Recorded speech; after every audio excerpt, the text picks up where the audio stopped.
So mga budir, nagagawa si Manay Lena ng suman. Yan, ang ating suman.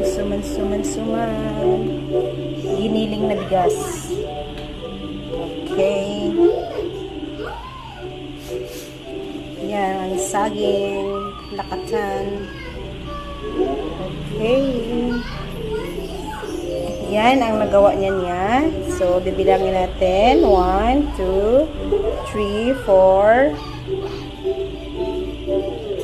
Ito pala ay sa mga hindi alam ang kalabasa. Ayun ha. Ito yung kalabasa. Diba? Ang cute-cute niya. Ang liit niya. Pero masarap siya. Ito pa. Ganito po ang kalabasa. Yan ha. Ganyan siya kaliit mga dear heart. Ito naman sa palad ko. Kalabasa. Sa English ay squash. Okay. So, marami na kami nagawa. Ay, sabi, hindi pala ako kasali. Si Manaylin na lang pala. Charot. So, ayan. Ang kanyang